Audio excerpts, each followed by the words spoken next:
Hello, Rachel. Hello, Ryan. How are you doing? Big smile on your face, right? This is a happy time. Bittersweet is how I'm feeling. Don't shed tears. This is a happy day, remember? We aren't supposed to feel sad. This is just a normal, lovely Sunday, and we're going to go out on a drive for this discussion. I'm not welcome, apparently. You're not welcome. It's a solo drive. It's a solo drive. It's only for dads and their sons. No mums allowed. I'm sorry, no wives. But we don't have a son. I'm a son. I'm going out on a Sunday drive with my dad, perhaps. Okay. See? It's about dads and sons. That's what Babylon 5 is all about. And Yum Yum is more diverse. Sheridan doesn't take David.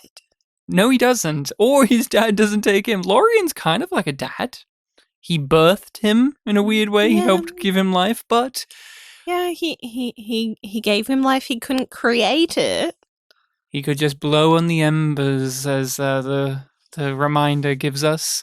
And we are yumyumpod, and we like to remind you all that we are, without a doubt, the only Australian Babylon 5 podcast, the first Australian Babylon 5 podcast. And this is a monumental day for us because we have reached the series finale of Babylon 5, meaning that we've covered every episode within the mega blockbusting franchise. Blockbusting. Imagine if Babylon 5 was a blockbuster.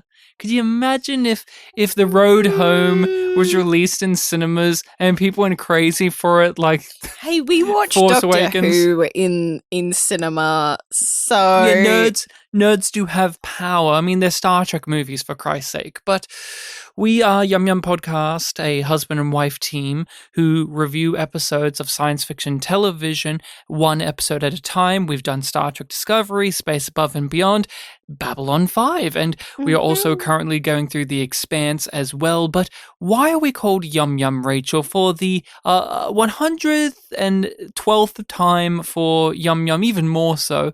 Why are we called this? For those who are just wanting to tune in to hear the thoughts on the last episode of B5. We are called Yum Yum because it was a line of dialogue that was said in Star Trek Discovery. And Ryan, would you care to explain the importance of that moment? It was so important that we now have a podcast named after it, and that's the most important thing. Okay, done.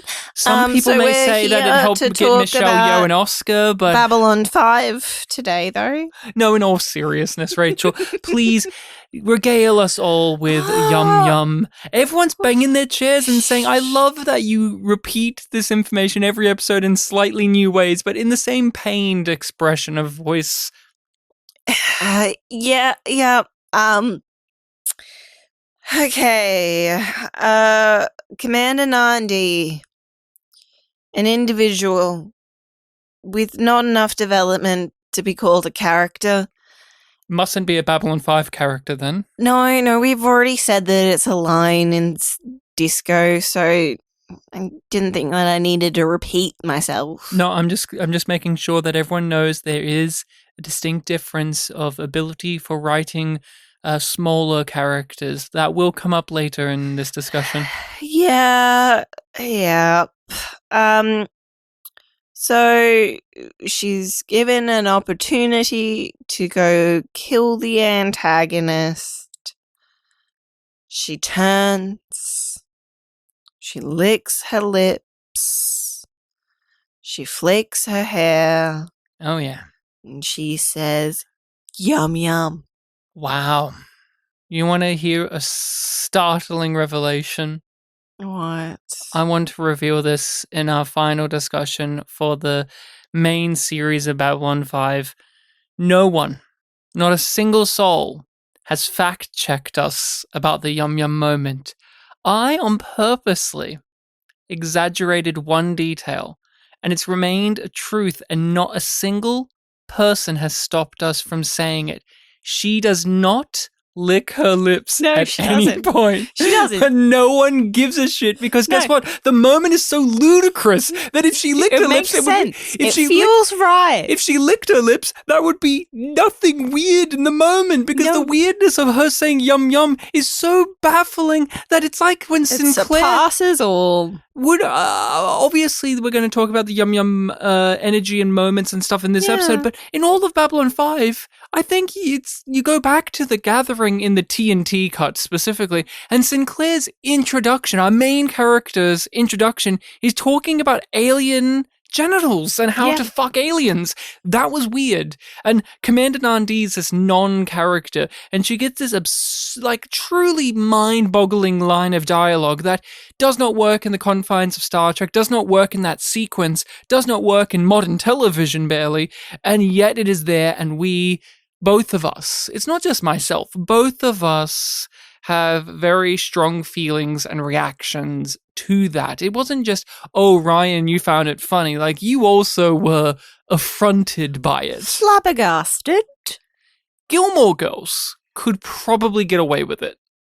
I feel like... If Rory said it, it would be out of character. But if Lorelai said it, totally in. No, but even if Rory said it after tasting some of Suki's food... Okay, I'll take your word. I'm not a Gilmore guy. I'm a Desperate House husband. That's what we call the Desperate Housewives male fans, by the way. But we better crack into it, Rachel. What episode of Babylon 5 is it that we're talking about today? We know it's the last one, but what is it? And what does the DVD description have to say? Sleeping in Light. The end was prophesized and inevitable. Yet, there's just enough time for an aging Sheridan to meet with his friends who helped create the future and for a final visit to the station before it is decommissioned. Earthdom says it's to be decommissioned and taken out. Well, we can't just leave it here. It would be a menace to navigation. Of course.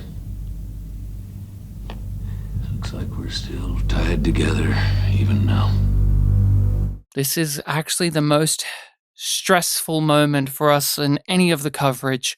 Who could have said yum yum in this episode? Who had YYE, yum yum energy? When we initially started this podcast years ago now, you were opposed to YYE. Now it's in your veins, Rachel, and it's in the listeners' hearts too. After a while, I just get tired of the fight. That's marriage. Love and marriage, love and marriage. Rachel, who had YYE in Sleeping in Light? Okay. I am gonna go... Please do. I have two suggestions. They're very minor characters. I don't feel like any of our main characters bring YYE to the table this episode. To the dinner table? Yeah. So, option one is a background character, quite literally, and that is the guard that's on customs at B5. At B5. The one reading a physical newspaper? Yes. Who stands up and sits down. And then leaves. Yep. You just like... We'll call him Ed. Yeah, like Ed 209. Sure, Ed 209. Yep. Sorry, that's immediately what I thought of. Oh, of course. Thanks to us recently having watched the RoboCop movies. Of course. RoboCop 3 being the best of them. Hot take. I'm kidding, of course. Although it does have Stephen Root, and you can't go bad with a good old Root. So I can imagine him just sitting back down and being like, yum yum. Or like reading a recipe that's in the newspaper for some reason. Of course. He finally learns how to make spoo for himself. He gets Garibaldi's recipe for that dip thing is in there. Carter. Yeah, his Banya Carter made it into the news. We finally got Tycoon Garibaldi's homegrown recipe. I want to make that again. We do. we do like it. It's very nice. Like what we made of it, it was very good. Yep. But who was your second pick? Mary. Wow, Rachel's assuming I remember who Mary is. Is that Garibaldi's daughter? Yes. Wow. I figured you would be able to figure it out, but I thought you were going to say Ivanova's publicist. yeah, as the one. true. I figured I would leave her for you because you have a fascination with that type of character, particularly in B5. The thing that we do, I must admit, falter with when it comes to YYE is we do tend to actually pick characters where it would logically make sense for them to have said yum yum in an episode, or they have a certain comedic vibe to them. So I would say Via, for instance, but that's incorrect because YYE came out of nowhere. It came out of the blue, and it's totally out of place. It's totally out of place, and yet there's a rhythm to it, and of course, resounds. With that in mind, I have two contenders as well. Lorian is a great one. Yes. He's sensible, he's stoic, he's magical, he's otherworldly, he's serious in this episode. If he's like, yum yum Sheridan, you finally arrived. But it would make sense for it to come out of his mouth. But my actual pick is Delenn. As she puts her hand up to the sun at the very end. See? Now that's some fucking Star Trek Discovery bullshit. Where they would undercut a genuine emotional moment with some fucking gag, some fucking ludicrous shit. Or here's me writing a script for JMS. Rachel's losing it. Here's me writing for you, JMS. JMS, the creator of Babylon 5. David. Yeah. David. Their son David. His son David, Rachel's gonna mute it now. And his son David, he enters and he ends the show by saying yum yum. And then he gives a thumbs up like Walker Smith. Hey, what's your back? Yum yum. Thumbs up.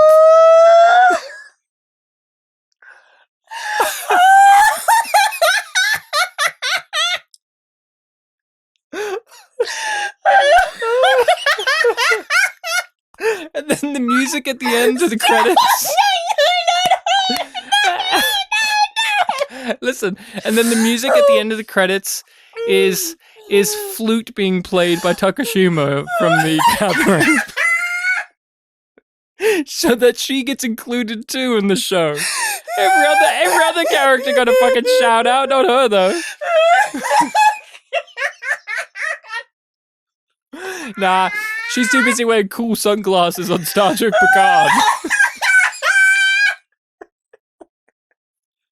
For all those listeners who love it when I make Rachel break, this must be a treat for you. I saved it to the best for last, everyone.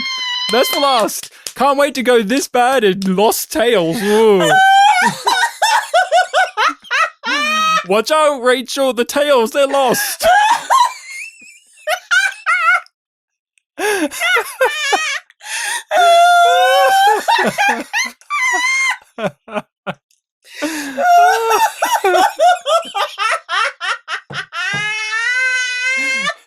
Now that we've all calmed down over the idea of the contenders of Yum Yum for Sleeping in Light, what is your history with this? Did you have, before watching it, any thoughts of what the finale of Babylon 5 could be? Because this is a series that documents so many big things, and yet also each episode or each season goes in a chronological fashion year after year after year.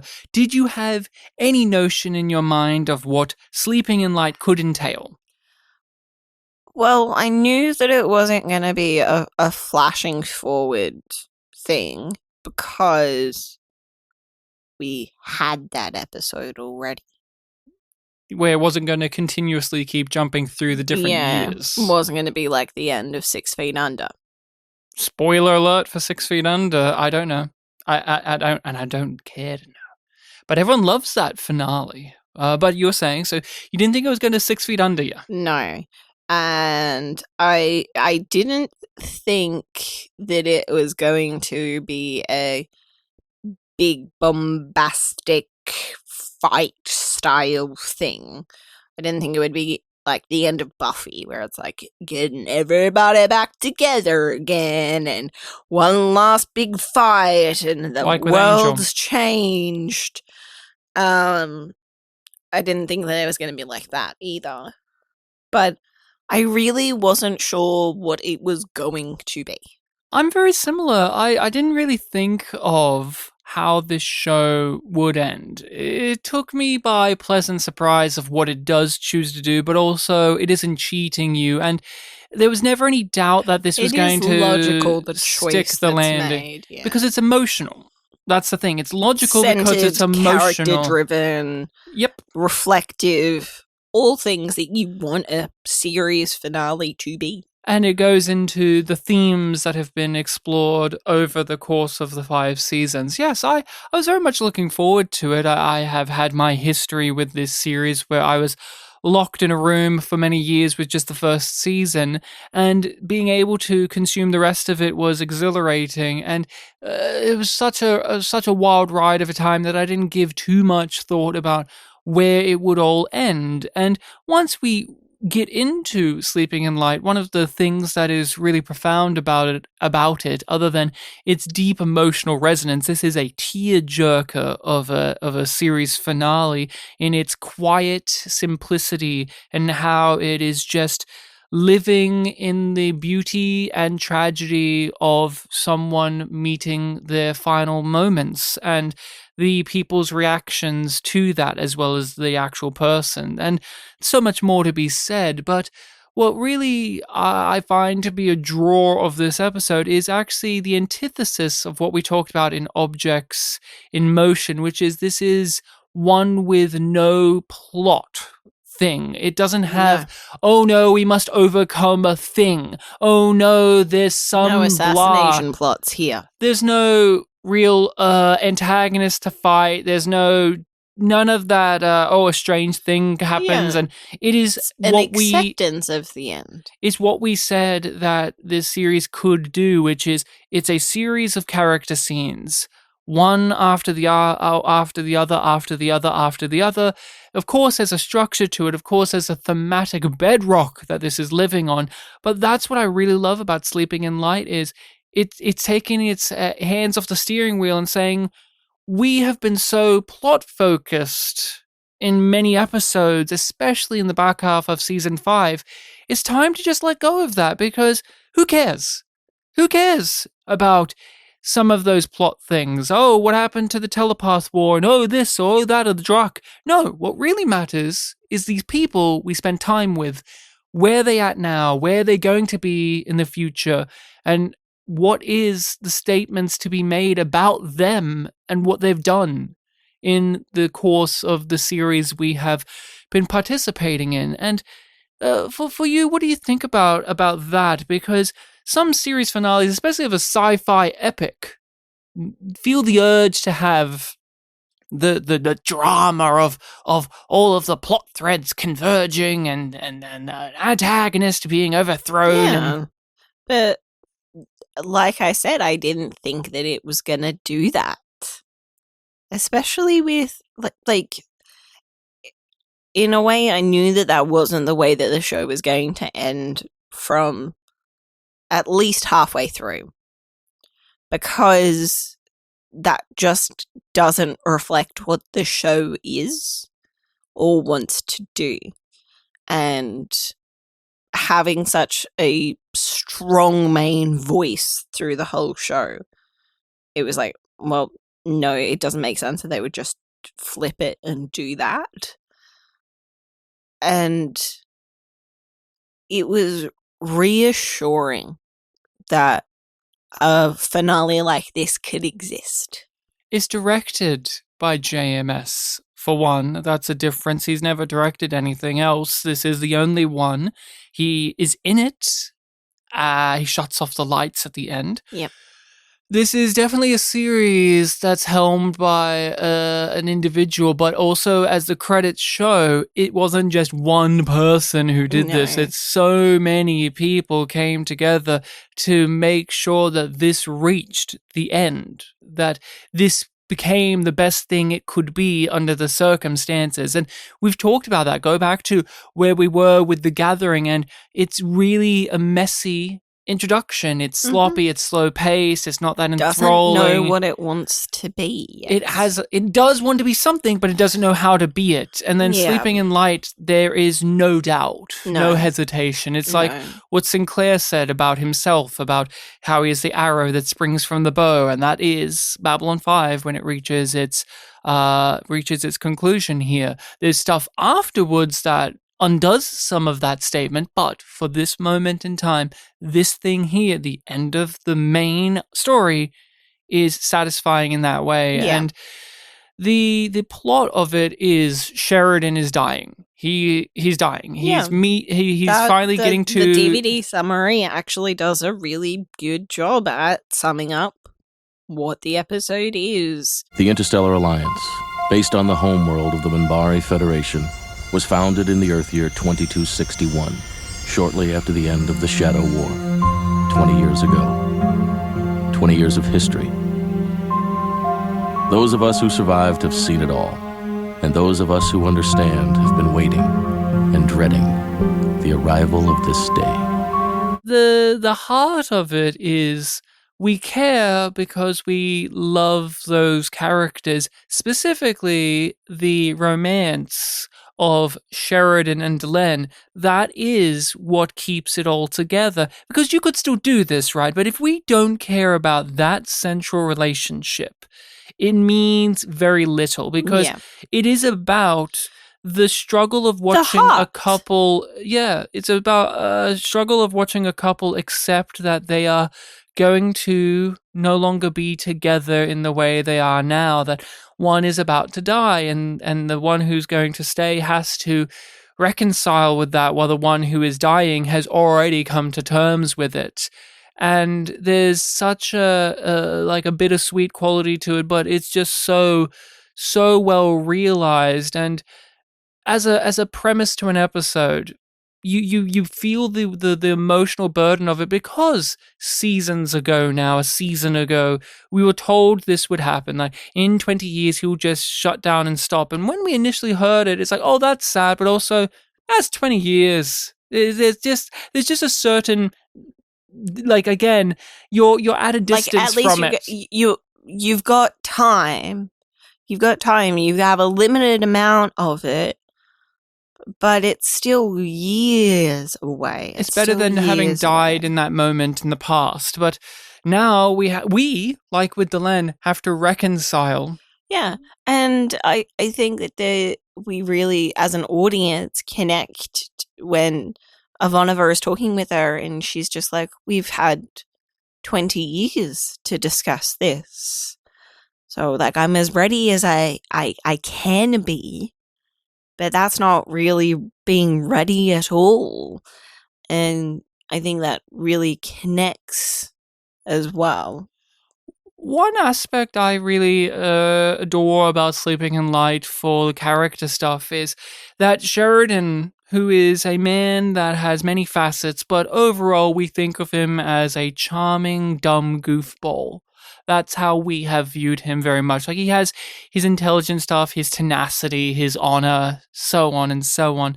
But in this, he is the one with the deep maturity to it all. He's the one that's going to die, and he has accepted it. And he accepted it when he found out about it, too. There was barely any hesitation. But now we're seeing him... Because his struggle was in the acceptance of the offer. Yeah. And reaching that point where he realized he had something to live for. But I really like old Sheridan with the beard and the white hair. I love it too. Like, I love what Bruce does with his voice. And his mannerisms and physicality, but... Like, he looks like an old man getting out of bed. It's great. Sheridan has a contemplative, reflective quality that it does make me think of Sinclair. Because this Sheridan... This is what Sinclair was like for pretty much most of the show he was in. Like, he was a very thoughtful himself. He was a very thoughtful guy, and to see Sheridan enter that mold in these moments, and to take the opportunities to enjoy life in ways that he had not had the abilities to in the past. That he had never seen the sunrise on Minbar, and that where has the time gone? There's a lot of discussion about time running out and knowing that you're running out of time and how do you spend it, but also thinking back of, did I use it correctly? And although Sheridan is a man of tactics and all of these ways of maneuvering, he's still doing that even near the end. He is content. Strategy as always. He's content in how he had used his 20 years, while Delenn, like us, would hope that it won't end, that it should continue on, and is there a way to avoid this? Perhaps we're wrong about this. Oh, please let it be not true, but it is. And with Sheridan as our main guy, this is all about him, of course. What do you think about how his character has come to this point overall? His acceptance is logical for him. Everybody in this episode is so true to who we know them to be, but also who we believe they would have become in 20 years. Nobody's exactly the same, but everybody feels like an evolution, and or a stagnation in the case of like Ivanova. Yeah. So John's acceptance of his own very much impending death is weirdly comforting. It is just like, because he's so solid, everybody else gets to lean on him one last time. Oh, completely on the money there, because everyone else is reacting to his death and everyone else is reacting to his fleeting time. But it's because everybody else has to live with the loss. And that's how it is. That's a part of it. That's a fact. The fact that Delenn wakes up every day and imagines him sitting with her and feeling his absence from the very moment that she wakes up. Everyone is more appreciative of what they have going on or the future ahead of them as well. This isn't just misery, right? This episode just isn't friends coming together and saying, oh no, my friend is dying. Owns their choices. So, like, I really, really like the moment with Franklin where he's just like, oh no, I can't take time off. I've got to get back, because he's still not choosing himself. Oh, he's always about the job. He's always about the job. He's always about what others need. But he's flexible. He's flexible enough to like take a couple of days to go to Mars to hang out, go with Garibaldi. Garibaldi, but he still is tethered because so much of him is in that job. But as soon as Garibaldi gets that letter, he knows that he's going. He knows that what's on Earth isn't as important as going to Minbar. And with Garibaldi, for instance, at the start of this episode, he's all businessman tycoon. Oh, steady isn't sexy. And he has his daughter who he's proud of, but he is still very much consumed with his job.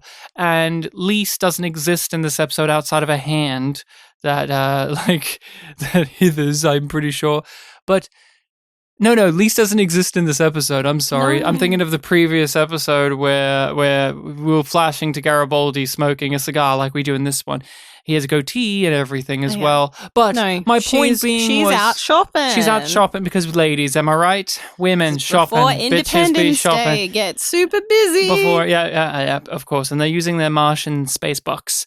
But Garibaldi at the end sees the trophy that his daughter won, and he has this look of just I don't know how to describe it, but there's this sense of Garibaldi's going to be more in line with that aspect of his life than the stocks and the business and the cigars and being a capitalist, a filthy, filthy capitalist. And as you said, Franklin, although very much is in line with what we'd seen, the fact that he is taking the time off and hanging out with Garibaldi and hanging out with her progress. He definitely hasn't regressed to the point where he may pick up his addiction again. We know that he's far away from that. And he's the only person that we know for a fact in this episode still keeps up with the friends that he had on Babylon 5.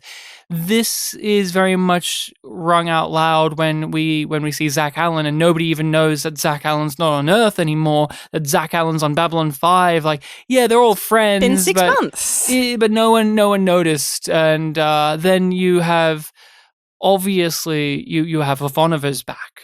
Finally, Ivanova is back, and yes, we know that this was filmed at the end of season 4 because they didn't know that they were going to get picked up, and yes, we know all of that stuff. They had it ready. But does it matter? No, it doesn't, because it still feels good to see her again. The joy of seeing Claudia Christian on the screen is just so intense. Did you think we would ever see her again? Because when season 5 happens, they very much just throw Ivanova to the side. They don't reference her very often, and the whole season goes on. Did you know or think that Ivanova would reappear? I'm pretty sure I hoped, and then you didn't give me an answer, and then I saw that she was in the finale. There we are. And then Ivanova, right? She is very much trapped. She got what she wanted. She is successful according to past hers goals. But she's missing the heart. She doesn't have the purpose, and she's still mourning for Marcus, and thus she is stuck the way she was stuck with so many other things in her life. She wouldn't open her heart again. Mm-hmm. And we get the sense that she kept that promise to herself, even though everybody around her was just like, bad idea. TKO said it perfectly with her rabbi. You can't run away from your own heart, not even in space. And she didn't learn that lesson, but hopefully now she will. At the end of this episode, we get the idea that she is learning that lesson and taking it on board, and she will be okay. And that's the thing. Although Sheridan is gone, we know from just everybody will be okay. Everyone will be okay. Veer is going to be okay. He may have gotten into a bit of a slump as Emperor, where he's just a debaucherous, affable, just nonplussed guy, but by the end he is now getting back to work, and he's got Zach Allen bedroom, though. Still in his bedroom, as you would, and Zach Allen is there to nudge him in the direction he needs to go, because Zach Allen and Veer are very much the same character if you really think about it. These low-end guys who didn't think much of themselves, tried to keep their head down, and they got challenged by some extreme people, and their morals were tested, but eventually over time, because they stayed true to their moral values, they rose up the rank of importance to the universe at large. They got brought in. Yeah, they got brought in, and they offered something as they were brought in. Are you happy with where the characters end? Like, where they've been positioned on the board of everything? Definitely. Like, there's not a question there for me. It's just a simple, like, that's a very simple answer for me, which is yes. I'm happy with where everybody is, the progress that they've made, the areas that they haven't made progress in, and the final glimpses of everybody that we get. And it's that deeply satisfying thing that we've touched on throughout all of our coverage of Babylon 5, like lots and lots, we've said how it feels like the characters are living and breathing people. And I feel like this is the last chance that I get to see these people, but they will continue having their lives. Oh, Michael, this kid of yours is trying to kill me. And they said the younger generation doesn't have goals. Dad. All right, come on, take it easy on your Uncle Stephen. He's old and decrepit. He's led such a clean lifestyle, he doesn't have the stamina to deal with life. Oh, what I am so just thankful for when it comes to where the characters have ended up is that it makes sense, and the positioning of them, just emotionally speaking, is also resonant. And you do end on this hopeful note for all of them.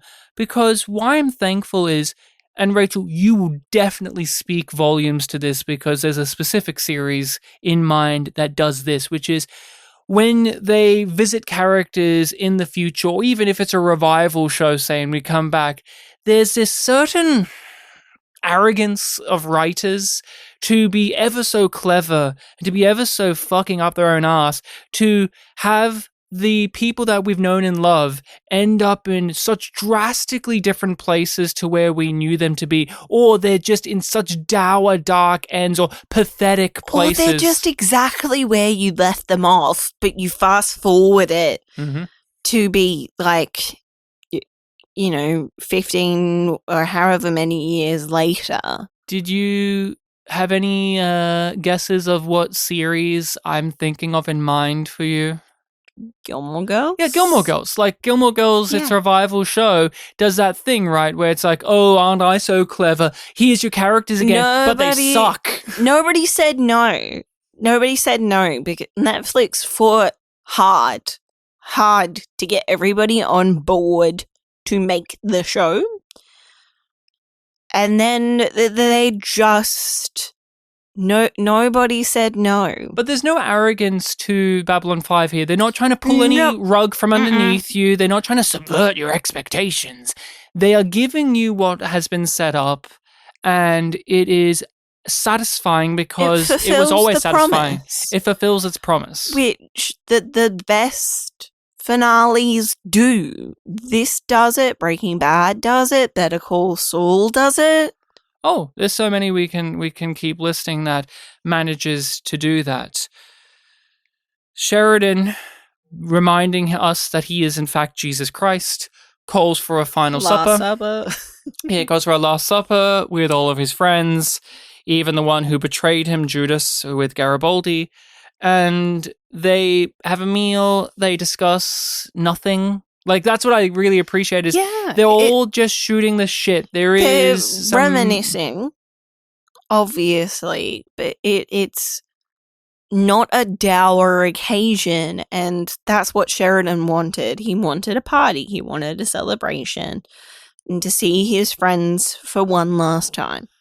There was a moment where he was talking later on about how everyone said what they needed to say. And that's good enough. Let's not ruin it.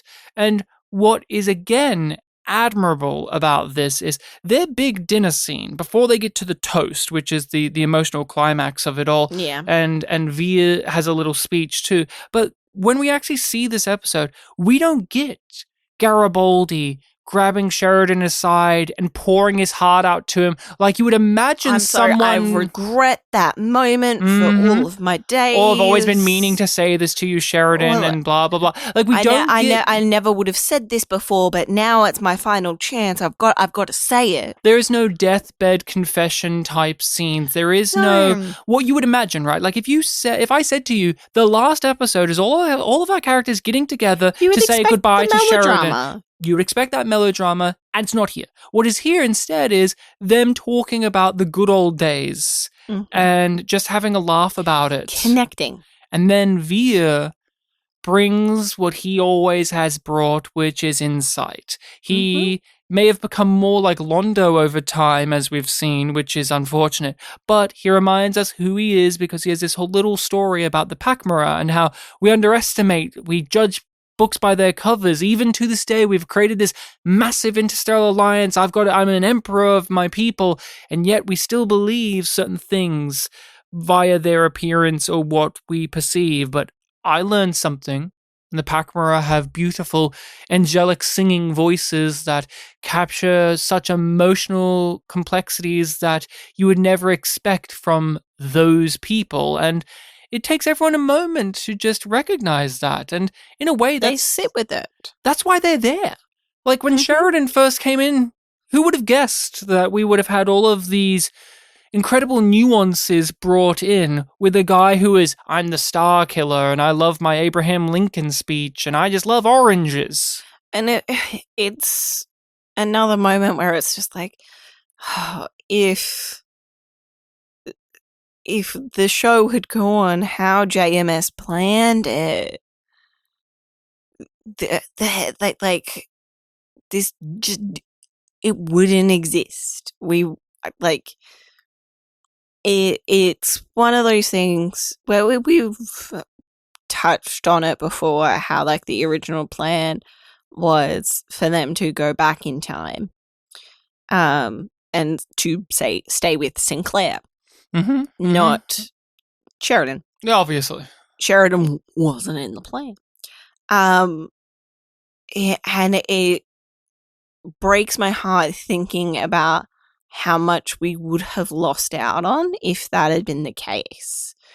When we get to this episode and we have this amazing cast of characters and we get to just be with them one last time, it's also a last supper for the audience.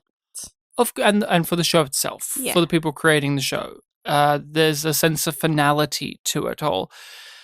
This is a question. I just want to add this in now. Yeah, of course. Because, like, we will be discussing the performances, but I think it says, like, it's a real testament to the show that everybody is giving this performance their all. They have to.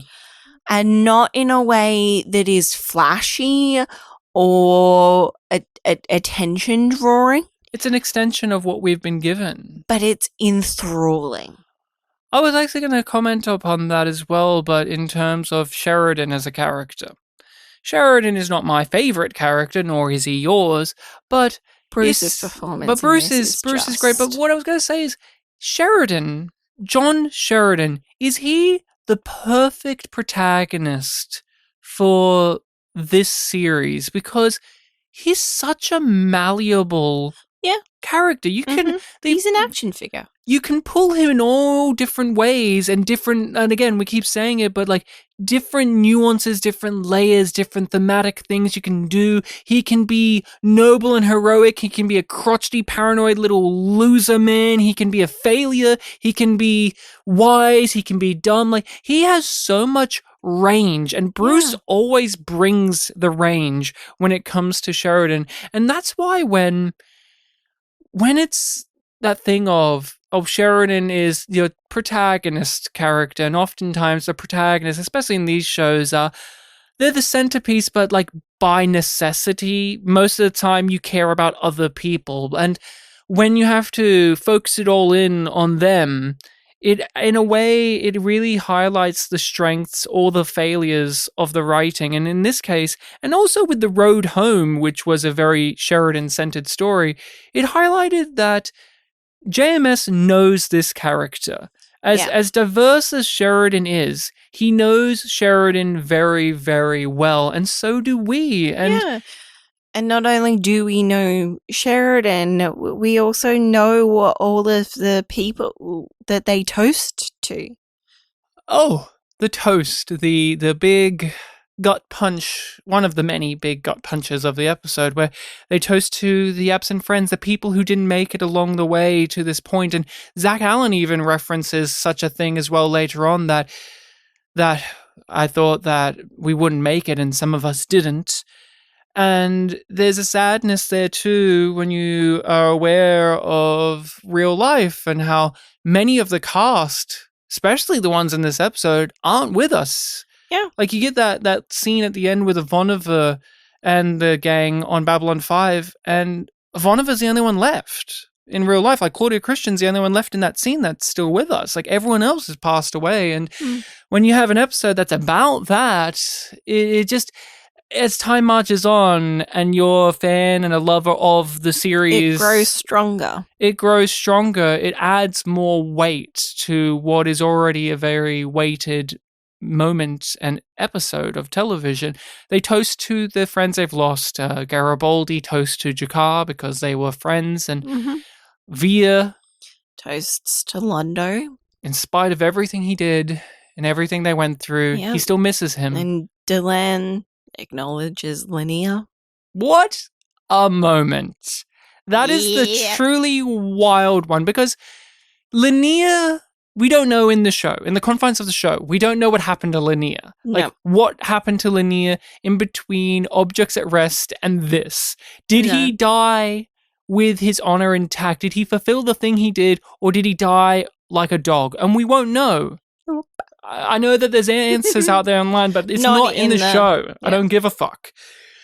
And that's like extra salt in the wound. Like, that's my one big negative. It's not negative, but it's like it's a sticking point of like, oh, and they killed Linnea. And like after what we saw, it adds an extra level of dissatisfaction of where we ended with him. Moment would have felt very differently if we didn't get season 5.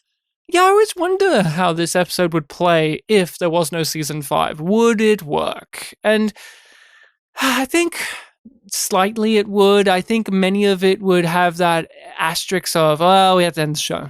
Yeah, it was like, oh, okay, we're missing something here, but it wouldn't be like, really? Yes, yep. Okay, I get it. You loved him, but you didn't love him in that way, and you forgave him, and you wanted John to forgive him, but really? Really over your boy? No toast to Sinclair. Over Sinclair, over... I don't know. Maybe another Minbari? Oh, Naroon? Yeah. No, they toast to Kefir. Yeah. Our best friend Kefir. They give a toast to Nagrath. He went down, I heard. Garibaldi's like, I love that guy. We had so many great adventures together, Nagrath and I. We became a buddy cop team at one point. I wish we were all there for that season, but that was before season 1. Then he became a criminal. But Rachel's breathing it out. Franklin... I can't crack it again. I can't. Franklin tries to toast to Marcus, but then Ivanova steals. Swats in. She claims it's her loss. It's her big wound that's still there. But I do appreciate that Franklin does as well, because they were friends. They were friends. It's probably, although Garibaldi and Franklin got a lot in the series, I think for all of us fans, the relationship and friendship between Franklin and Marcus was way stronger and way more enjoyable. And those two actors just had such chemistry. And I like the acknowledgement that Franklin misses his friend. But Ivanova, she has to say, and Marcus. Yeah. And she's lost so many people in the show. And just to talk about that, because we got Ivanova back, for fuck's sake. We got Ivanova back, and they bring us Ivanova back the way we knew her. Tragic and sad and alone and lost everything, and doesn't know her purpose in life, even though she is living what she thought was her purpose in life. And obviously we're thrilled to have her back, but do you ever find that sometimes this series, especially with Ivanova, just kind of languishes in just being... Oh, yeah. She gets beaten down. She gets beaten, but it's not in a way where the show relishes it, like they did with Talia, or even to a certain extent Lisa. Yeah. Who gets no mention in this episode. Nah. None of them were her friends. She's in the yearbook section. No, she isn't. No. Oh wait, no, she is. Talia isn't. They lost their friend Talia, and Sinclair's not there either. So it is what it is. But Marcus got to be in the yearbook section in an awkward way that I hate. JMS, just accept you killed the character. Don't give me some always cryo-frozen bullshit. So when I write a short story, it adds, fuck you, he died. Just accept he died. Marcus died. It's fine to accept that. Do you want to talk about the short story? No, never. Go to hell. Rachel cried during this episode.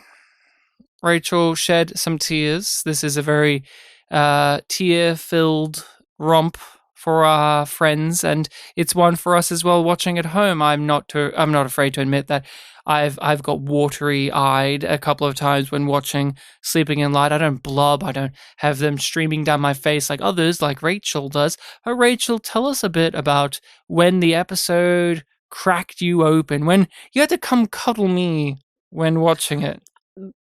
Did you notice how I moved over for the cuddle before the scene had even started? And I knew why. I've done this exact moment, like this exact thing with you on previous watches. Yeah. I didn't even know that that's what I was doing until I was like, oh, this is why I'm like, I need cuddles. Let's see if I can get through talking about it without crying. Don't laugh at my wife for being teary when talking about it even, or I'll beat your ass. I'll come out there and I'll kill you right in your face, and you don't want that. Not at this time of day. Delenn and Sheridan are talking. It's after the dinner, and he says, like, Earth time, it's going to be Sunday tomorrow. And he tells her about how when he was a kid, they would go for Sunday drives. Just pick a direction and go. His dad. Yeah, with his dad. His dad was driving. The implication is that, like, his mum and his sister were there too. Oh, you think Lizzie was there? Well, why isn't Lizzie at the dinner? Yeah, no mention of Lizzie. Never has been No since mention our of episode. Lizzie. Like, we don't, like, I'm like, I assumed that it was a whole family thing, but maybe it was just the two of them, and that's the us he's referring Her to. name was Lizzie, wasn't it? Lizzie Sheridan, because he married a person who also goes by Lizzie with Lockley. Remember? Yeah. That's weird, Sheridan. You're a weird little guy. But yes, a Sunday drive. Mm-hmm. And she struggles with that because, like, she knows that they only have days left. And he is all of a sudden taking away those days. But she respects and loves him enough that she doesn't ask him to stay. Yeah. She turns away 'cause she can't look at him. She can't look at it. She has to be on her own in some way in that moment to accept it and not beg him. That's the way that I read it anyway, of her being like, okay, he's made up his mind, I have to accept it. It's very much in line with what he was saying to Franklin about how she will be okay. And after all of these years, I am able to know exactly what she's thinking and feeling, and then other times I have no clue at all. And there's a difference between cultures, between races, between species, but to remove the sci-fi-ness of it all, is that not the human connection? We've been in a relationship for over a decade now, and like moments ago said, I knew before you did why you were coming over to cuddle me, but there are other moments where I have no clue what's going on with you in your mind and your feelings, and same goes for you when it comes to me. And that's how I feel about this. This is just another extension where she has to fulfill this want of his.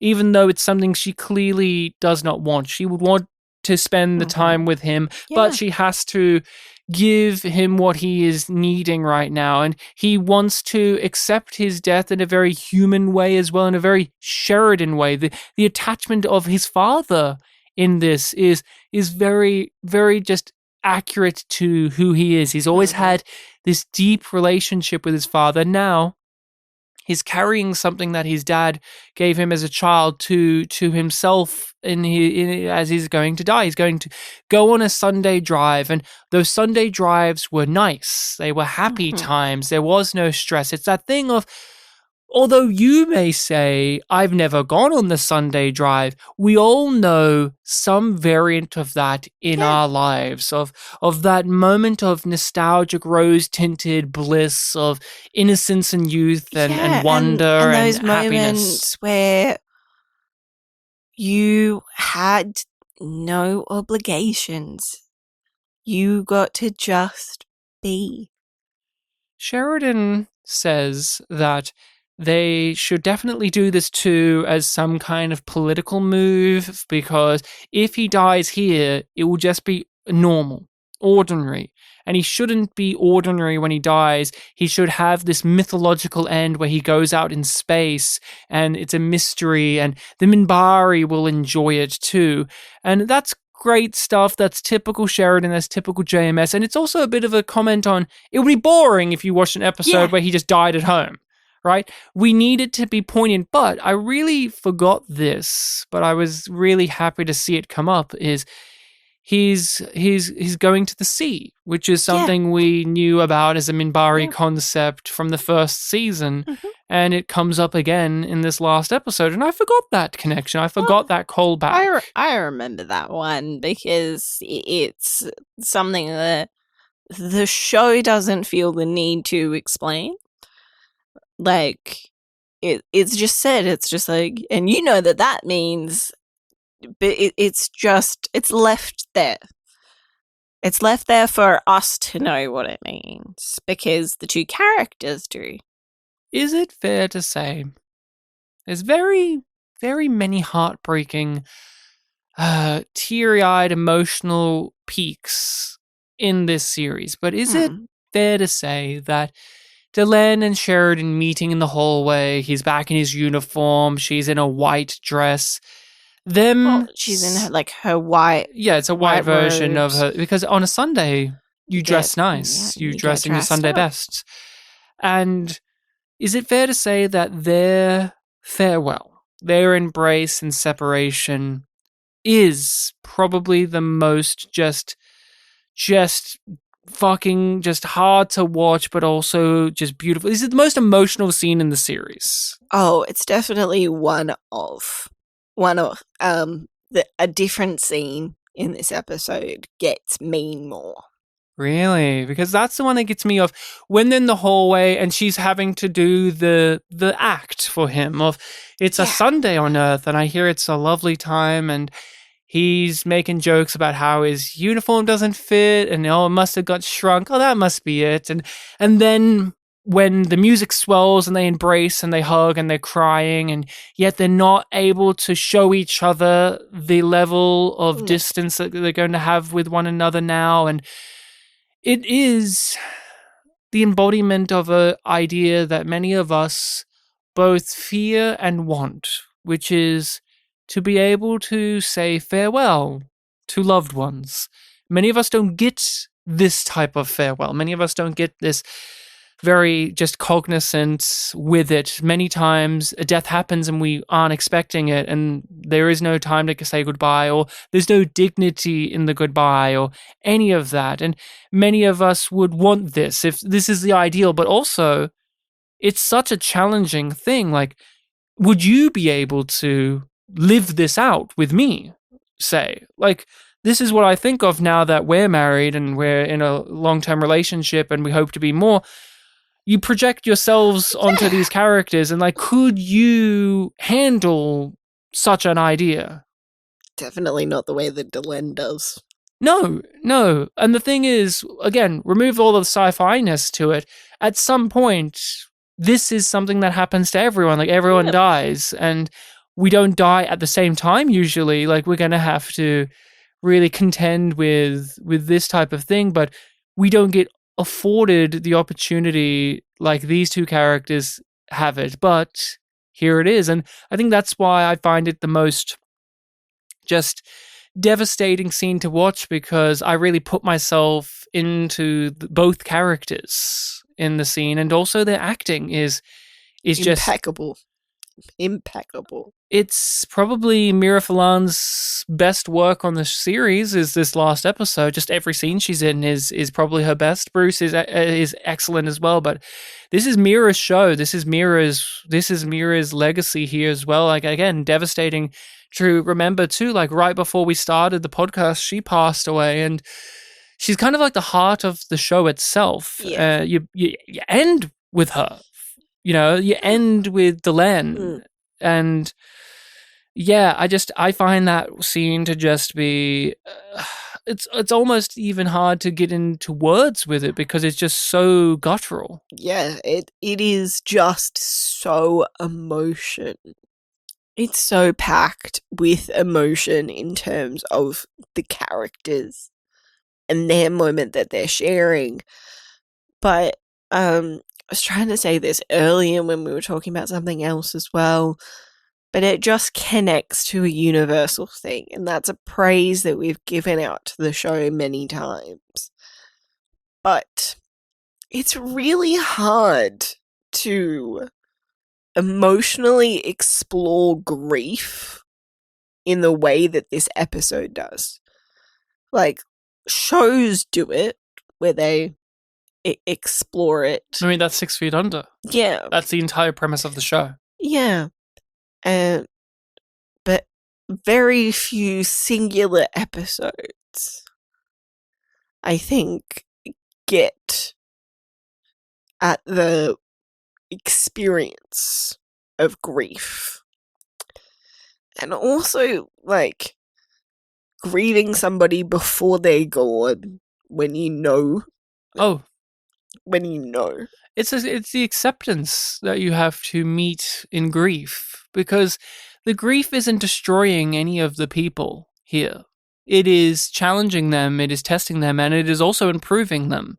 But they accept the grief, they accept the loss that's going to be meeting them, and that is the maturity of this script. This isn't fucking Star Trek Discovery, where they use grief and loss to just be a means to an end, to sound poignant, and to get a quick, easy reaction out of the audience. Like, no, this is not the farewell to George Al. It's not the farewell to George Al, yeah. It's not Book's dad dying, and oh no, now he's a ghost in my brain, and now we say goodbye for realsy this time. No, this is honest. JMS is very good at writing these things. I cannot imagine how you're handling this. We have had 20 years to talk about it and prepare. I'm ready. As much as anyone can be ready. But I'm going to miss him. I'm going to miss him terribly, Susan. Sheridan goes back to Babylon 5. It's not his final destination. It's not the end of the road. It's not the end of his Sunday drive, but he does stop off by the place that defined him, by the place that's the title of the show, and there's no one there. Yep. It's a ghost ship. He went to say goodbye to the place, and it has a beautiful scene with Zach, which really nicely builds on Sheridan's conversation with Jakar before he left. I really like the little details about how Babylon 5 is made redundant, and they don't need it anymore, and no one goes here, and they have to get rid of it. And there's this quick draw to anger Sheridan has, but then he lets it go because he made it redundant. He made Babylon 5 redundant because he created the Interstellar Alliance. Babylon 5 succeeded in its mission. Yep. It was a port of call for wanderers and so on, but it was our last best hope for peace, and in the most roundabout way of doing it, it managed to give us some semblance of that new era, the third age of mankind, and now we don't need Babylon 5. And now we shut it down, now we get rid of it. But as Jakar said, and as Zach goes on to say, there are lives still in these walls. There's fingerprints. You can hear the voices. And we were there. And yes, Zach Allen is here. And they have a nice little line about how come he wasn't at the dinner. But I must admit that I always find the inclusion of Zach to be one of the emotional high points for me, because it's satisfying, and it's not something that you expected to get. Who would have guessed that Zach Allen, a person you didn't even know was going to be a character when you first met him, would make it to the end? Not only make it to the end, but he has one of the most on-point lines and conversations about what this series was doing. Zach Allen has one of the most articulate things to say about the 5 seasons of the series, and it's Zach Allen, a guy who wanted to keep his head down low, somebody who didn't want to get noticed, somebody who didn't think of himself as important. And he's on Babylon 5 because I'll be there when they turn out the lights, and there he is, and there's a sadness, of course, of he doesn't know that Sheridan's dying. He doesn't know that this is his final conversation with Sheridan, but they have one of the most poignant ones they've ever had. Mm-hmm. Sheridan and Zach don't get many scenes together, not real scenes. No. And yet here they are talking to one another, and you buy it. You're like, yeah, of course, they're great friends. Yeah, they have a deep connection. Sheridan leaves Babylon 5. He says goodbye, and he goes, no, I haven't got time for lunch. I've got to go. He has a little bit of a dizzy spell when he's first talking to Zach. And when he was first talking to the like this dipshit guy it's running even the station. Before he meets Zach. Zach has a limp. That's a nice little acting detail.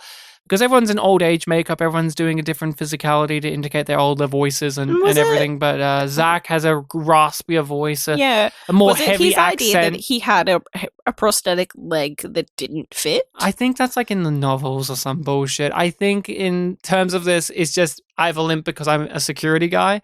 But Sheridan goes back to Coriana 6, where the Shadow War was won and where everything started from there. Yeah. And he meets Lorien. Lorien is there. Lorien is there to say, we've been waiting for you. Come on now. It's time to go. No, you can't come back. You can't stay, but you'll be remembered. And let's get out of here. And he becomes the ball of energy, but also is it the sun rising where Sheridan is at? And it's a nice little ongoing thing in the episode about the sunrise and how that is a connection to life. It's the day starting. There's so much. It begins anew. There's so much just gravitas to images like that of the sun rising, of the moon, and so on in real life. And yes, you use it in narratives all the time, but it's because it's true. You look up at the stars, and there's just certain things that it evokes in you. And same with the sun rising, and Sheridan's gone. He gets the white light in the face, and he goes off beyond the rim, which is heaven, as we know in this series. It's basically illustrated as heaven. Yeah. And as that goes on, I don't know if this is the bit that you're going to go into of what makes you really cry, but Delenn feels it, as she often does with many of the people around her, especially with Sheridan. She feels the loss happen, and she grabs the pillow in the bed and hugs it and cradles it and curls up in a ball with it. And it's just JMS, who directed this episode and wrote it, captures so many specific little details like that make these very, what could be overwrought emotional scenes feel just real. Yeah. And it is that moment. What about it gets to you? Because I've been there. That feeling of you're feeling their absence and you want to connect to to something, you want to smell them again, you want to share something with them again, but there's nothing there, and nothing will fill the void. But you want it so badly, and you just can't do anything about it. You just have to stay in it and try and find some level of comfort. Which she does. She manages to not fill the void, but she does have her connection to John, which is watching the sunrise. She sees the sunrise and she sees John next to her, and that gives her a comfort. And I can't speak for yourself, but I know in my life that there have been people I have lost that I have that about as well. I maybe not do it as a daily ritual like she does, but there are things that when I engage with it, it brings me a moment of connection and closeness to someone that's no longer in my life, and yet they are still in my life because I am bringing something of them with me when I do this activity, or I live in this place, or I talk to this person, and so on and so on. Or I do this thing in this certain way. Yeah. And I know when my grandmother died a few years ago, we went through her house and we gathered up a bunch of her stuff, and we wrote down, we copied, digitized her recipes, and in a way, like, that doesn't replace her, but it does make me feel like she's still around when I'm cooking food and I'm using her, her stuff to cook food, or I'm using her recipes, or I'm talking to my mum about this memory that it made me think of when I grabbed out this dish that was hers. And that's what I really am just loving about Sleeping in Light, is it makes you think about all of these things, and these are things that the series would touch upon many times over. You think back to why we grew so close to Ivanova in the first place was her father died, and she had all of this baggage that she didn't get to unpack before. And that's like the opposite of Sheridan and Delenn, where they got to unpack it all. Yeah. And her and Marcus, and there's so many times where this series doesn't give the characters this neat of a tie off with the people who don't make it, and to end the series where this is the one where they do, but there's still a bittersweet quality. It's never going to be perfect. But we're still hopeful for the sort of new beginnings that characters are finding, like Ivanova with the Rangers, and Veer sort of seemingly attempting to do a little bit more as Emperor. And and Garibaldi connecting with his family, and Franklin finding a new way in life but also maintaining it. And there's that beautiful statement that Ivanova says about how this was the last of the Babylon stations, and it gave us a hope for new beginnings, even for people like us. Because Babylon 5 was a found family story in a way, but it was also a story about all of these different people from walks of life, misfits, ruffians, drunks, so on and so on. Even the highest highs of like Londo Malari, who was a fucking fascist, imperialist piece of scum. Even he had this wild journey where, yes, he died, but there was so much hope, and his people got freed, evidently. And that line always hits me like a ton of bricks with Ivanova, because it's like, look how far she came. She started out as like this no-nonsense, funny character who revealed that she had this tragic backstory. And now where she is at, there's just so much just age to it all. Yeah. The characters have grown up. They found their way in life, and it took them many, many tries to get there. But they got there. Even people like Zach Allen and Garibaldi and Franklin and Delenn and can make it to the end. Yeah. They get to say goodbye to the station. And we get to say goodbye to the station. It explodes. The music is glorious. JMS shuts off the lights. And It is a heartbreaking thing to see this place that we've grown so accustomed to just get taken out like that, but it's done with this serenity to it all. Yeah. It fulfills Sinclair's vision of the future too, where he saw Babylon 5 get blown up. Neat little detail of that, even if it's not one-to-one. It's like a neat little... Babylon 5 was always going to get destroyed. Yeah. Like everything. Yeah. You can't... Everything has its time. Everything must reach its end. And Babylon 5, the series, has reached its end. Now there will be movies. There will be a spin-off series. There will be, as we already talked about, an animated movie that's hoping to generate more Babylon 5. But the question that we've many, many times during our discussion circled around and maybe even answered is, what makes a finale good for you? Like, what makes this... not just this a good finale, but like for yourself, it's so easy to say what makes a finale bad. Yeah. Why doesn't a finale work? Like, here's examples of bad finales, but what is something that makes a finale good for you? One, it feels like a honest and earnest end to the show that we've watched.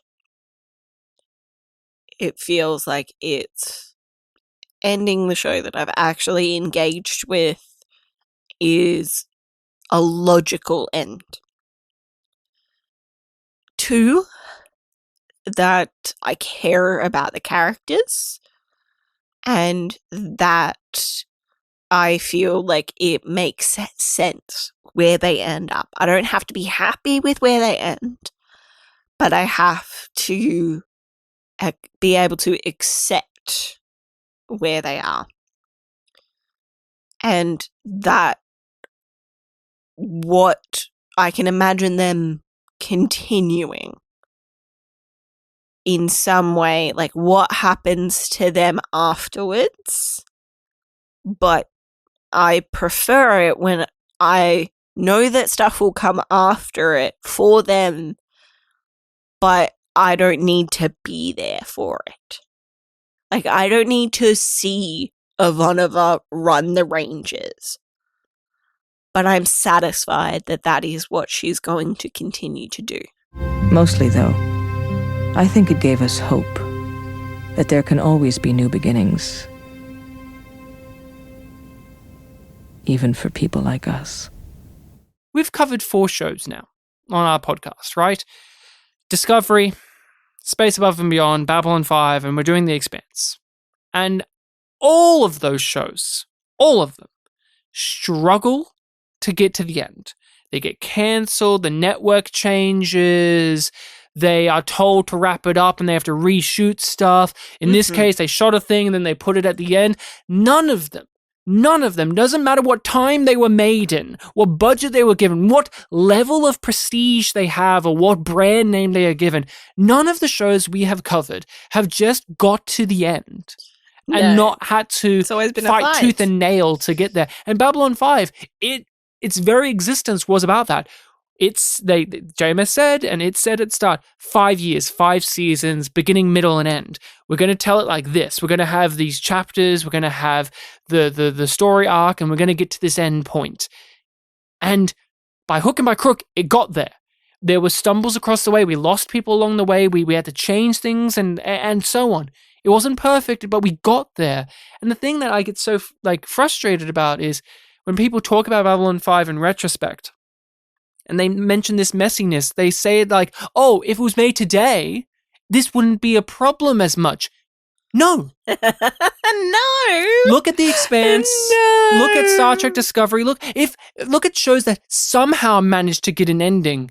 Barely any of them get we just rode off into the sun, especially in this genre, which is a very hyper-specific viewership. Yeah. I was just thinking about that because isn't that just a recurring thing of all the shows we've done is each one of them struggles to get to the end. One of them never got an ending. Like Space Above and Beyond had to cobble it together in editing and make it work, and it worked great. And Star Trek Discovery, I can't fucking wait to see how that works, because they already filmed the show and then told wrap it up, and so they had to reshoot stuff. And The Expanse, I mean, that was a show that got cancelled and brought back again. And there's whole hijinks that I'm like somewhat aware of how the final season has like 5 episodes or something. Like, you know, like there's weirdness around all of these shows. And in spite of all those problems, what makes a finale good is the things that we said, and many more things that I'm sure everyone else has for themselves. But if you can still overcome the things that Babylon 5 managed to overcome, and you wrap it up well, there's so much that you can forgive. While, say, Game of Thrones, top of its game the entire time. Like, everyone loved Game of Thrones. It had a poor ending. No one cares. No one cares about Game of Thrones. It spoils the whole thing sometimes, a bad finale. And with Babylon 5, I mean, thankfully it does it. But here's the thing that I want to propose to you before we get to our spotlight. Does Babylon 5 do the rare thing of its finale is so good that it spoils the future? Because there's a line in this where it says Babylon 5 was made the Babylon 5 was made redundant. That is true, because guess what? Every single thing after this episode feels redundant, because what is the goal you're going to get? At best, it's fine. How are you going to beat this? And the answer is you can't. Like, in this universe, you just can't. Like, no, that's why, like, sort of spoilers for the road home, the ending of that resets the universe in a lot of ways. We're going to play around in a new version of Babylon 5. Yeah, like it makes it a new game for JMS to play around with, because you can't stay in this universe and keep on doing stuff, because it doesn't work for people. And like, there are some people that enjoy other things that do come after this. Yeah. But the majority of people don't. The truth of it is, and I know I've gotten into arguments with this, you'll argue with me now, people. The truth of it is, all of the faults, all the things that JMS wants to fix in a reboot is meaningless in comparison to what we got and this ending. If Sleeping in Light wasn't as good as it is, I could see the argument to be made to come back and tinker and do all of this stuff, but it is so perfect for what it needs to be that there's no shot of trying to recapture the glory and do it better. I don't think so. And it's been how many decades now? Like 2+ decades almost of since this episode, and how many things have come out in between that have tried and all failed. And it's just, this is a rare instance of the finale was so good that it spoiled the future of Babylon 5. I honestly don't think you can do anything more with Babylon 5. And yet, we are going to be talking about more after this. Like, that's the thing of, I've actually tried my best not to think about it like that. I've been looking forward to the movies and even the Lost Tales and even the Road Home. But then when you watch Sleeping in Light itself, like when you sit down and actually watch it, it's hard, yeah. I reject the idea that the things after this are even worth existing. Okay, so now we turn to the spotlight, and we slim pickings for guest spot actors, but we went with the Commander, the man running Babylon 5, who is played by David Wells, a veteran and well seasoned actor. Yeah, but like seasoned actor. Yeah. I made myself redundant there. Just like Babylon 5. Yep. But David Wells is here. He gets to be there for one scene and be a little bit He's a typical B5 presence, isn't he? Yeah, he is. He's goofy. He does the things. He has such a silly voice. It's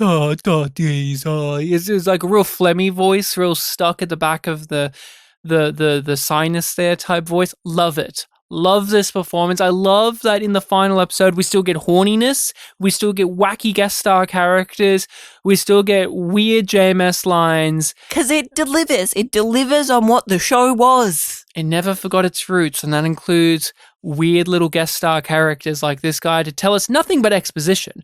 But guess what?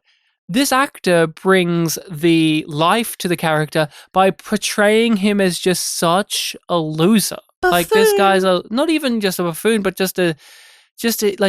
he is Babylon 5. He's just a shell of a person. Like, who cares about this commander? He's not someone that will be remembered in the books of history or of this series. But he's in the last episode. He was there. Yeah, he was there. And there's not much to say about the performance other than that. Like, he was there too to do the lines. But the actor does bring just that certain, I don't know, quirky energy to it all. Like, it makes it feel a little bit more than exposition. Like, there is some dimension to this person delivering it. Not, here's your package. Oh, yeah. And just dumps all of the exposition on you. Of course. There is a little bit more there. But by design, there's not much more that is there. He is in so much stuff, like 145 things, this actor. Yes. And I knew that because so much stuff. I recognized him. I'm like, I know this guy. TV, film, mostly one-offs. Yes, and even video games. He did L.A. Noire, and I could just read Loki in one of the Thor. Yeah, Thor: The Dark World game, and he's in everything. Like, this guy has done it all. He's recurred in Babylon 5 related material, like in terms of shows that we know that they cast people from, and it goes on. And he's done comedy, he's done dramas, he's done film and television, theater, ads. It just, this man does not stop. He's always got something. He was in Beverly Hills Cop. I wonder if they'll bring him back for the new Beverly Hills Cop. I'm just joking, of course. Diagnosis Murder. Starman, Benson, The Twilight Zone, the 80s one. Now, JMS did not write the episode he was in, but it was in the season JMS was a part of. He was in Seventh Heaven. He was in Moonlighting, which Jerry Doyle was involved in. His first show was Chips. He was in Jake and the Fat Man, which JMS also wrote for. This actor was also in The Skateboard Kid, the first one. We know the second Skateboard Kid starred, do you remember? It starred the Emperor, the Centauri Emperor from The Coming of Shadows. He was one of the main characters in Skateboard Kid 2. This David Wells was in Sabrina, the Teenage Witch. Charmed. My Name is Earl. The X-Files, of course. He was in an episode of The X-Files. Bones. Do you have any Bones story? What was in Bones? Do you know? Did you look it up, or were you just writing it down at this point? I looked it up. I looked other ones up of performances he did. So he was in Criminal Minds, and I was just like, oh, I want to know if you played a murderer or not. No, he was, I think it was a bartender. Yeah, he plays a lot of bartenders, judges, lawyers, priests, doctors, and like clerks and stuff. That gets killed in a mass shooting. Oh, in Criminal Minds. Yeah. R.I.P. to his character. He was in Married with Children. It's the Gary Shandling show. Buffy. Is it time for you to tell us about Buffy? Oh, I want to do House first, and then Buffy. Okay, well, I'll say he was in Ratched. That was one of his more recent shows. Yes, and he's still acting. He's still acting. And he was in Shameless, the American version of Shameless. That was probably his most recurring role, like 5 or 6 episodes. Yeah. Throughout like 4 seasons. So he was always popped up, and it says on his IMDb profile what his character is, which is the pedophile priest on Shameless. And I've never watched Shameless, the American version. I couldn't stand the British version, so I didn't want to check out the American one, even though I like William H. Macy as an actor, not a person so much, but as an actor. Mm-hmm. Did you know he's married to Felicity Huffman, who is one of the lead actresses of Desperate Housewives? Yes. A show that this actor was not in. No. Damn shame. To be honest, the only thing I don't like about sex is the scrotum. I mean, obviously it has its practical applications, but I'm just not a fan. Tell us all about House. Did this man have to face off against Hugh Laurie doing his American accent? Yes. He was in a scene with Hugh Laurie. The episode, I believe, is called Dead and Buried. So, who do you think Mr. Wells played? Was he a doctor? No. He was a patient? Nope. Was he the body? Nope. Was he... I don't know, actually. That's pretty much... Was he someone's dad? No? He was a cemetery caretaker. Oh, okay. Now, why do you think House was talking to a cemetery? Oh, did he have sex with the corpses? No. Damn it. Did he have lupus? No. No, what was it? I said sex with corpses. He's investigating the death of a child. Oh no, not a child. And he bribes David Wells' character to go into the crypt where this child is being kept. Like, to exhume the corpse. Illegally. Yeah, as House is known to do. Because he doesn't play by the rules. The parents are divorced. The dad says, I would be okay with it, but my ex-wife would never say yes. So that's the kind of guy that he plays. Of like, yeah, I'll let you into this tomb and open this. The episode description described it as a sarcophagus, as children tend to be buried in. And I'm he was a mummy, actually. He was a pharaoh. I'm like, well, it's like this child was King Tut. Like House being able to push open like the lid of that, it makes more sense than him trying to dig up a body. And also, like, it's more efficient for screen time. He has a limp. It's hard for him to bend down. Is that it for House, MD? That's it for House. I would like to now move on to Buffy, where he plays the Cheese Man. Yes. Now, please tell me, because I'm not a Buffy head, I don't remember a lot of these things, but I saw Cheese Man and I thought he has to be important. He has to have some goofy quality to him. Oh, is he a monster? Sort of. We don't get a full explanation for what the Cheese Man is. Thanks, Joss. So he appears in the dreams of everybody in the Scooby Gang. Yeah, keep saying it like it's normal. Just says like one line to each of them, all about cheese. And then they don't realize until like Buffy like offhandedly says like, oh, at least you didn't have a dream about the Cheese Man. And the rest of them, I'm like, no, we did. I did have a dream about a Cheese Man. Okay, so what is he, like the Dream Lord from Doctor Who? Is he just like this paralyzing so here demon? is the explanation that Joss Whedon gave. Wait, hold on. Is there an explanation in the show, like in the episode, or is it like Midnight from Doctor Who, where it's just like this nebulous thing? Yeah, it's okay. not. So let's get Joss Whedon, renowned and obviously respected writer, to ruin it for us. Go. Yeah. So this is what he had to say on the commentary track for, I think it's called Ruthless. The Cheese Man. Meaningless. Why? Because I needed something in the show that was meaningless. Because there is always something in the dream that doesn't make any sense at all. Thank you, Joss. What he's saying is I needed to pad out the script, and I just wanted to have a funny thing about cheese and a man. I'm glad that this man is one of the pantheon of strange Babylon 5 Buffy actors. Mm-hmm. We've had Mac, we've had Byron, and now this guy, all in season 5. Like, I know there's other ones we've had, but just those 3 come to mind right off the top. And that is David Wells. When it comes to his career, there's no other shows or movies of note that you want to bring up? Other things about his career. Oh, yes, but and his life, of course, I imagine. But I meant, there's no other things you want to say, he was in this movie. I want to say that he was in show. Breast Man. And Best Man. They both were back to back. He was in a movie called Best Man and in a movie called Breast Man right after each other. Do you think he did that on purpose? I will say he's renowned for working with Brian Usner, who is a specific writer. He did the Reanimated movies, he did Society and so on, and he's a collaborative partner in terms of he appears in his movies a bunch.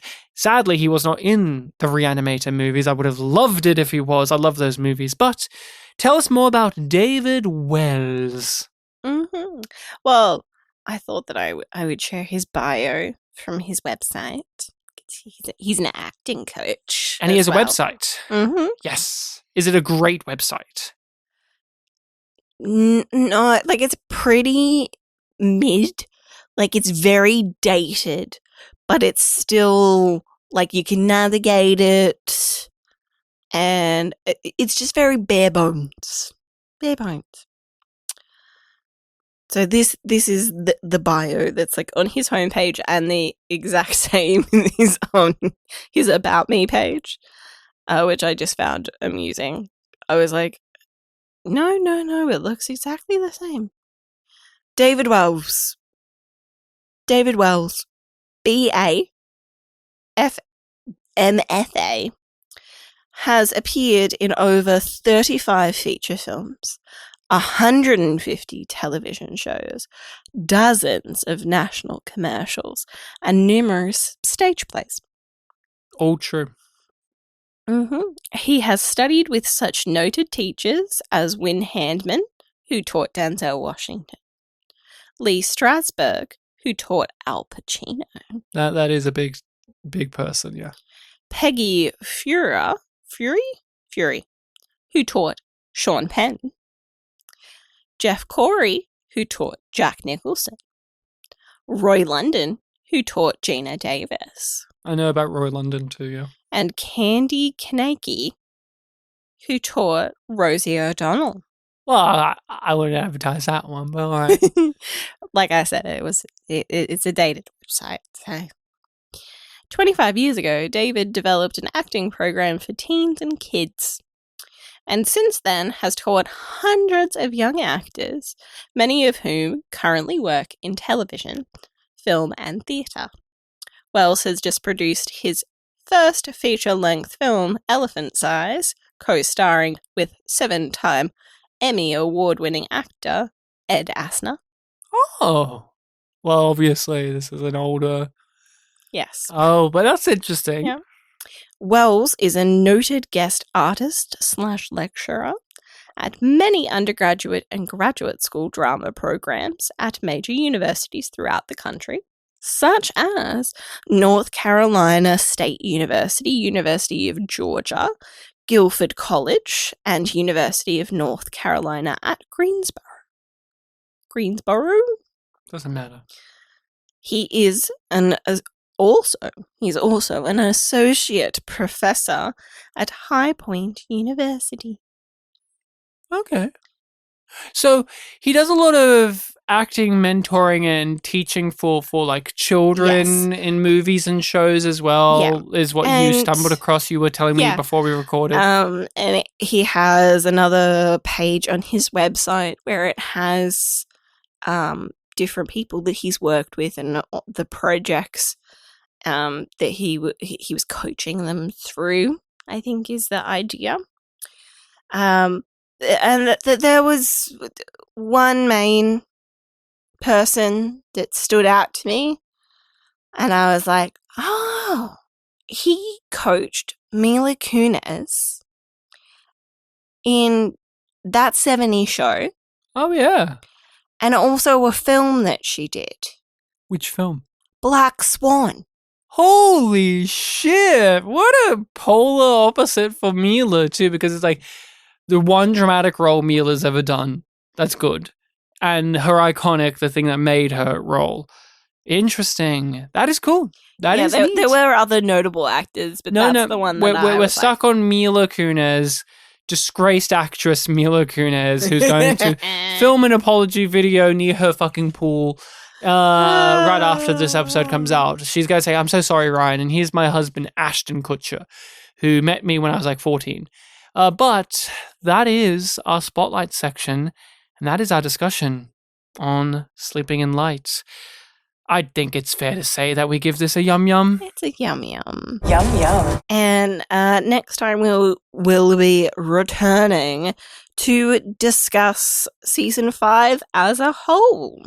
Season 5, we will take a moment to reflect, go over the highs and lows of this rather tumultuous season. A season that some people say skip, some people say don't bother watching, some people say it's secretly one of the best seasons of the series, and we will be going over it, so make sure to tune in next time for that. In the meantime, you can email us if you want to contact us more directly over at yumyumpod@gmail.com. You can find us on various social media websites at yumyumpod or yumyumpodcast, or you can check the description of either this podcast version or on your podcatcher of choice that you're using. We're on all of them. Or YouTube if you're listening over there. Yes, we upload our episodes onto YouTube. It would be great if you could subscribe to the YouTube channel. We've been getting more subscribers on there, and it's been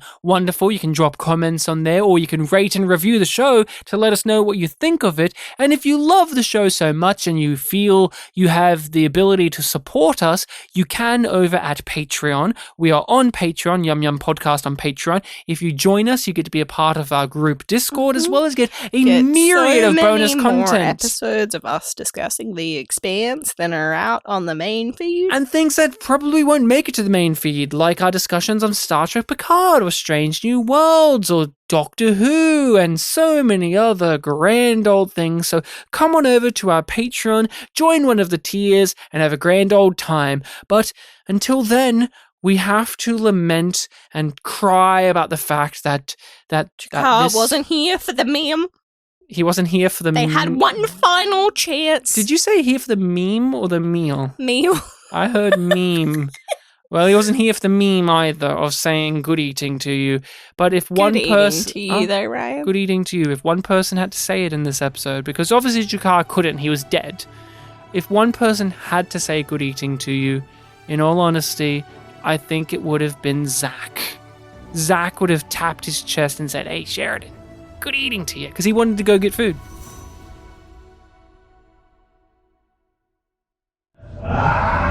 Mr. Cannonball